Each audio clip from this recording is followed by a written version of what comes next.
Oui, alors une petite vidéo donc pour reparler des pervers et non pas des pervers narcissiques. Alors, un exemple peut-être de comportement qui peut être assimilé à de la perversion, d'un comportement qui peut être assimilé à de la perversion. Je prends, voilà, j'invente, c'est complètement une invention, ça n'a aucun rapport avec des faits réels ou supposés qui seraient très récents et qui feraient la une des médias. Admettons que je sois dans une position de pouvoir et que dans cette position de pouvoir, je sois contesté par certaines personnes et que cette contestation m'agace énormément, c'est-à-dire que je prends en compte cette contestation, elle me crée une émotion négative.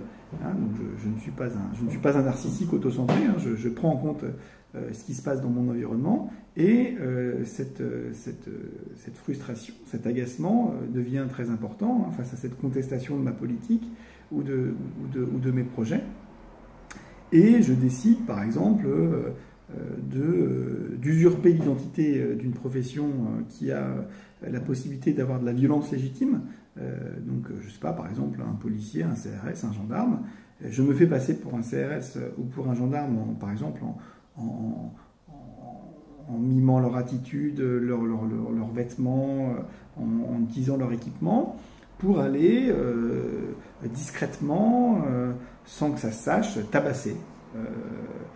Traîner par terre, prendre par le cou une femme et la traîner, frapper, des opposants à mon petit pouvoir politique.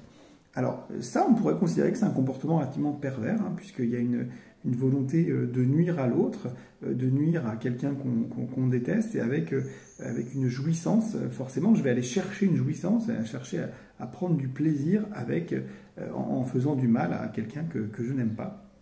Donc on pourrait considérer que ce comportement est un comportement de pervers. Voilà. Donc j'espère que ça illustre un petit peu ce qu'est un pervers. On illustrera aussi le fait que ça ne peut pas être quelqu'un de narcissique par le fait que s'il était narcissique, il ne prendrait aucun plaisir à embêter, frapper des individus qu'il considérerait, s'il était narcissique, comme étant vraiment des gens insignifiants, incapables d'altérer sa propre magnificence, hein, puisque les narcissiques pensent comme ça. Donc ils n'ont aucun intérêt à aller embêter des petits du menu frottin. Voilà. Donc ça, c'est un comportement, ça pourrait être un exemple de comportement pervers. Hein.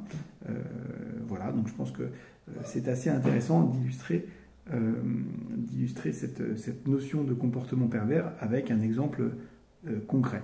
Voilà. À très bientôt.